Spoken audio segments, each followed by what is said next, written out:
My name is Piyush Chaudhary and I am an assistant professor and I teach literature at the Department of English, Hansraj College, University of Delhi.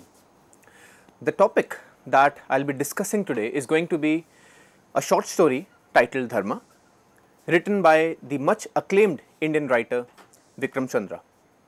The story is in the curriculum of several Indian universities and is a skillfully constructed example of a brilliant short story written by a professor of creative writing and literature. Vikram Chandra is a remarkable proficient writer whose creative techniques and his storytelling methods lends an air of thrill, suspense and excitement in this wonderful short story Dharma that I will be discussing today. So, I will be delivering two separate lectures on this story like all my previous lectures, and the entire two-part lecture will be divided into 4 distinct parts. And this is how I am going to construct my lectures for the viewers. As you can see on the screen, on the slide, you can see the first topic will be about the author and the story Dharma. The second will be the summary of the story Dharma.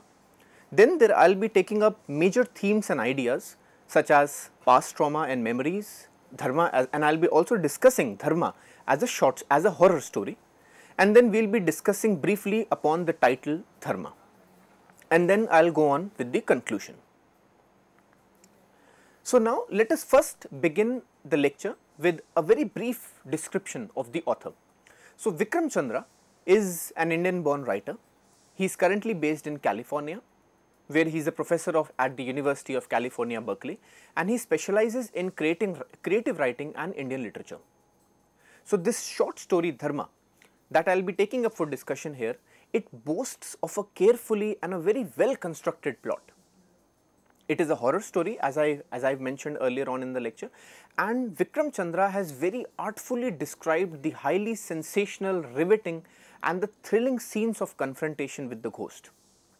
It is, I would say, a rare talent of portrayal of the scenes where Chandra effortlessly describes the surreal and dreamlike descriptions of the supernatural events and the past trauma of the central character Jahangir Antya. We will return to those ideas later on in the lecture. Now, coming back to the story Dharma, it was initially published under the title Love and Longing in Bombay, which was published first in 1997.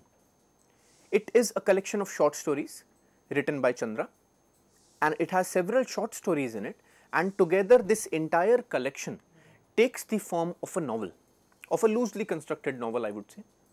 So, Love and Longing in Bombay won the Commonwealth Writers' Prize for the best book, and it was even shortlisted for several other prizes as well. So, as you can see on the slide, these are the 5 short stories that are there in Vikram Chandra's Love and Longing in Bombay. So, the first one is Dharma, Shakti, Kam, Arth and Shanti. So, I will be taking up Dharma for the discussion in this particular lecture. So, interestingly, Vikram Chandra is also the author of Sacred Games, which was published in 2006, a novel which was later transformed into a much acclaimed web series, and Vikram Chandra has also worked as a co-writer for some films in Bollywood. And I would say with a great amount of conviction I can say that today Vikram Chandra stands as one of the most renowned novelists from India who is also a diasporic writer. So, let us now begin first with the introduction to the story, and Dharma, the story is essentially, as I have mentioned, a ghost story. It is a horror story basically, but it is a horror story with a twist. We will come to this twist later on in the second part of this 2-part lecture. Now, this story is about a man whose name is Jahangir Antya. He is also known as Jago Antya, who is a major general in the Indian army, and one day he takes a temporary leave from his army academy and he goes back to his old house, to his own ancestral house. He holds the rank of a major general, and we get to know that he has amputated his own leg in war as part of a casualty as his leg got bombed. Despite being a strong man, there is some fear in Jahangir Antya, and there is something about his past which still haunts him presently. Many years after this incident at war, he gets pain in the same very leg which is simply not there. So, as we know, this is known as a phantom pain. Phantom pain is basically a pain in a body part which is simply not there.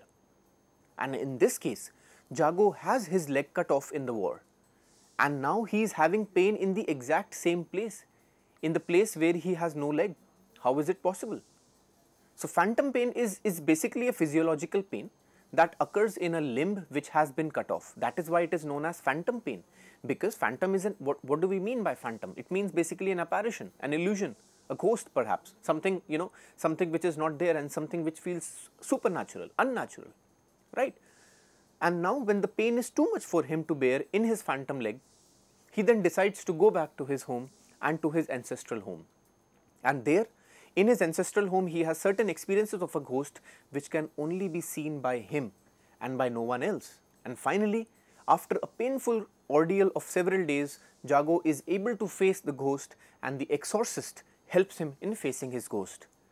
Then ultimately the ghost vanishes and the story ends on a positive note and on a reformatory note. So the story ends with the conflict resolved, and the story ends with the horror story finding a peaceful and positive resolution. So let us now begin with a detailed summary of the story. So this was just an introduction which I just gave, a very brief introduction about the story. I will now begin with a detailed summary of this short story. Now interestingly, the short story begins with the narrator who is working, he's an unnamed narrator, and he is working at a software company. He works at an MNC and he is describing the life that Subramaniam had lived as a bureaucrat. Who is Subramaniam? Subramaniam is a retired IAS officer, and the story begins at a private bar, at a cafe, almost like a bar cafe, where retired bureaucrats are sitting and having drinks and conversations. There the narrator talks to his friend Ramani, who tells him that there is a property in Bandra, in Mumbai, which is haunted. So the narrator refuses to believe in the ghost, and look at what the narrator says. And I am quoting it. "What nonsense," I said. "These are all family property disputes. The cases drag on for years and years in the courts, and the houses lie vacant because no one will let anyone live in them. I spoke at length then about superstition and the ignorance and the state of our benighted nation, in which educated men and women believe in banshees and ghouls. Even in the information age, we will never be free," I said. "I vanquished every argument with efficiency and dispatch," unquote. So if you look at these lines, the narrator definitely comes off as a very skeptical man, as a rational man, who does not believe in ghosts and spirits. He doesn't believe in superstitions. So there is a guy named Subramaniam, who is a retired IAS officer, and he along with his other friends are sitting at the bar and listening to this impassioned speech by the narrator. Look at what Subramaniam says. And I am quoting again, as you can see on the slide.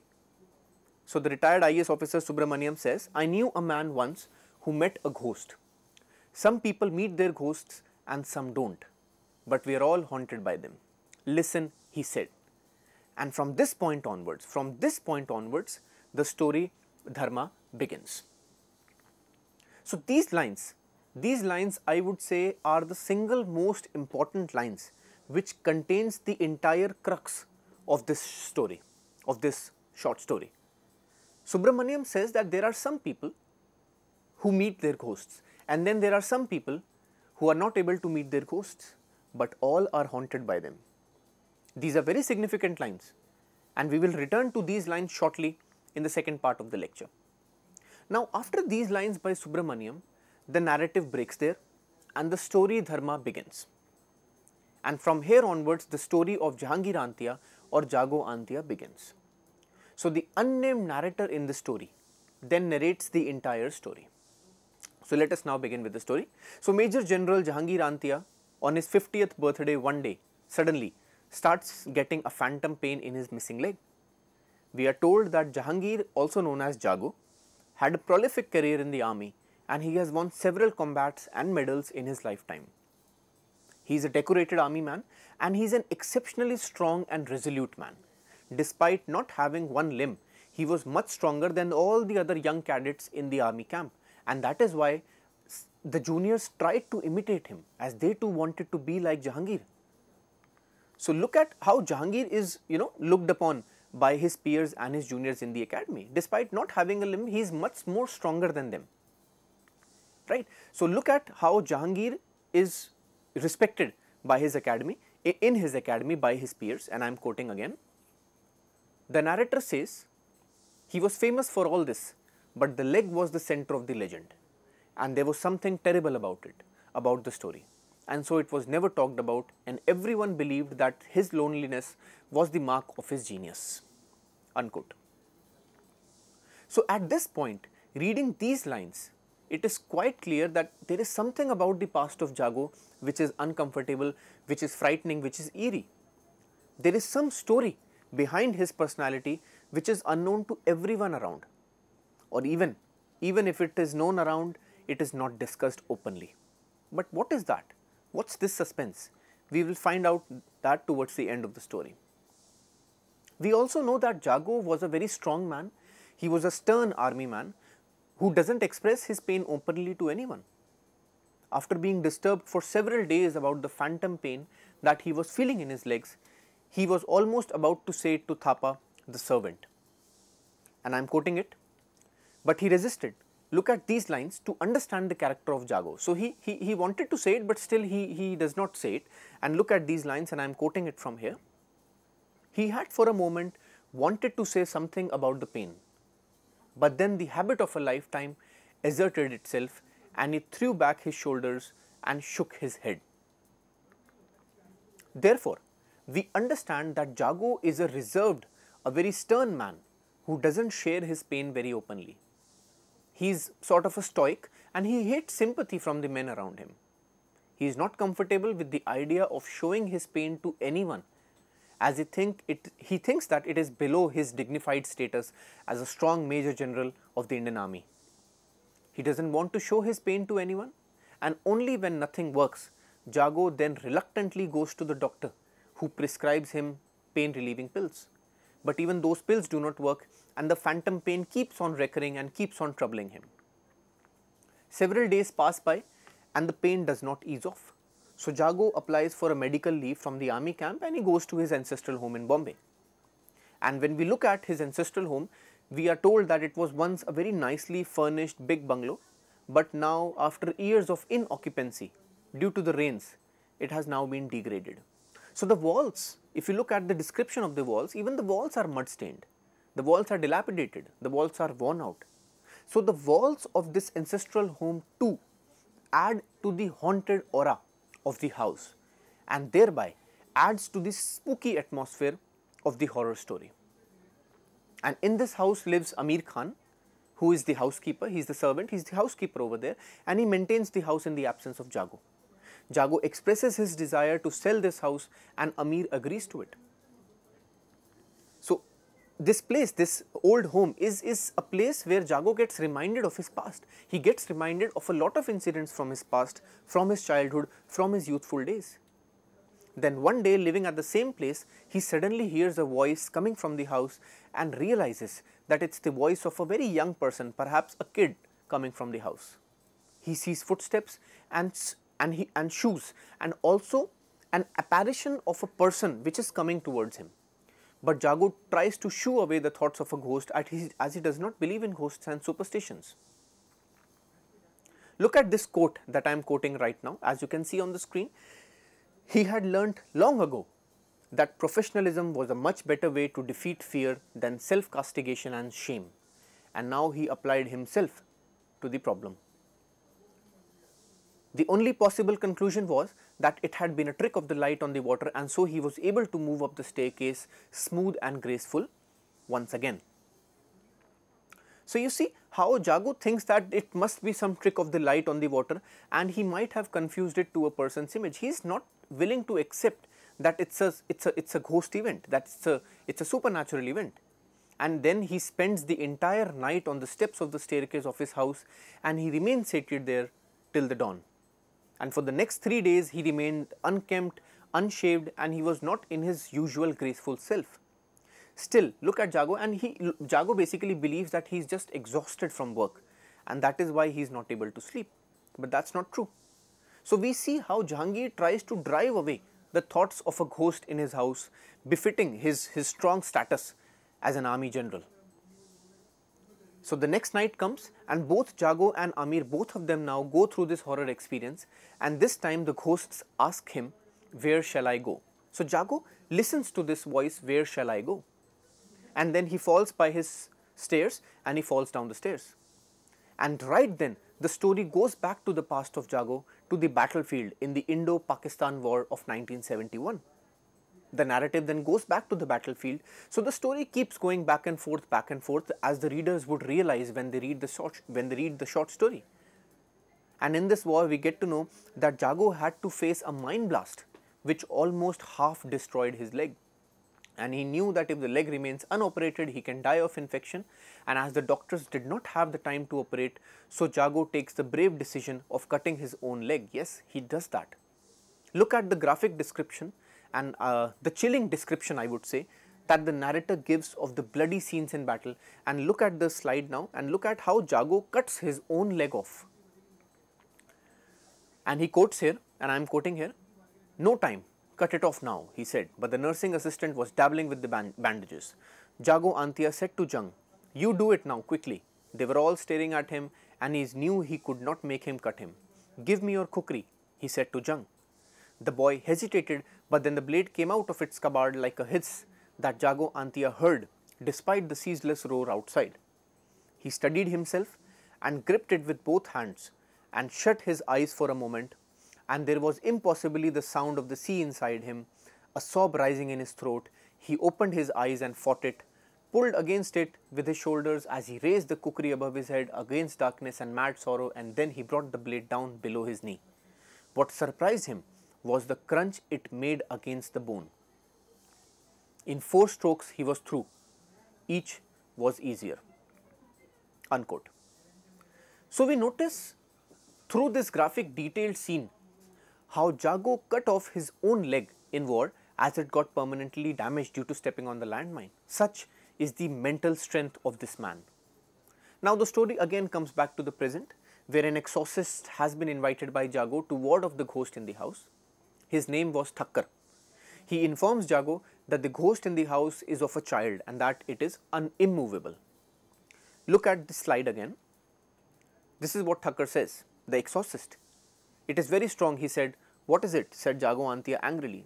Thakkar shrugged. "It is most unmovable." His face was drawn and pale. "It is a child. It is looking for something. Most terrible. Very strong. Well, get it out. I cannot. Nobody can move a child." Jago Antia felt a rush of panic like a steady pressure against his chest. Thapa said, "What can we do? It is most powerful because it is a child and because it is helpless and because it is alone. One who knows it," and these are important lines, "one who knows it and one who is from its family can help it." Unquote. So therefore the readers get to know, about the kite flying episode, where once an accident occurred and Sohrab, the younger brother of Jago, he died falling while flying a kite with Jago. Finally then Jago confronts the ghost and it is realized that it is not the ghost of Soli, but it is the ghost of his own childhood. Yes, the own childhood, the own pain, the trauma of the accident and the death of his brother lurked deep inside Jago.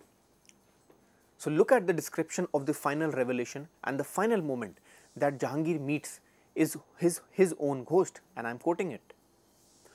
"So Jago Antia looked at the boy as he came closer, and he saw the small letters above the pocket, J. Antia. So this was the name, and the sun came up and he saw the boy clearly. He saw the enormous dark eyes, and in the eyes he saw his vicious and ravenous strength, his courage and his devotion, his silence and his pain, his whole misshapen and magnificent life. And Jago Antia said, 'Jahangir, Jahangir, you are already at home.'" Unquote. So here we get to know that the ghost is of his own childhood. The ghost is of Jago himself. This is not the ghost of Sohrab or Soli. This is not the ghost of the young boy who died in the accident. The readers were till now believing that this young boy who died a sudden death was the ghost and he was troubling Jago. But that is not true. So what does the ghost represent? The ghost here represents his trauma from the past. And there, right there, the story ends with Jago meeting his own ghost and his own trauma from the past. The story ends with Thapa and Jago having a cup of tea and they are laughing and chatting together. So, this was the summary of the entire story Dharma by Vikram Chandra. There are significant parts here of discussion in Jahangir in the story Dharma. So, here I will be ending the first part of the lecture. So, what did we do? Just a very quick recapitulation, a very quick summary of whatever we have discussed. So, here we have discussed the introduction to the short story. We have discussed about the introduction to the author. We discussed how Vikram Chandra is a very artful, very creative writer, and his story techniques, his storytelling methods lends an air of thrill and suspense and excitement in this wonderful short story. Then we also discussed some of the major themes that we will be discussing. We also discussed the summary of Dharma, a very detailed summary of Dharma. So, I will be ending my lecture over here, and in the subsequent part, in the second part of the lecture, I will be discussing the major themes and the ideas. I will be discussing past trauma and memories as a theme. I will be discussing Dharma as a horror story, and I will also be discussing on the significance of Dharma title, the title of this story. What is the significance of this story? So, on this note, I will see you in the other part of the lecture, in the second part of the lecture. Thank you so much.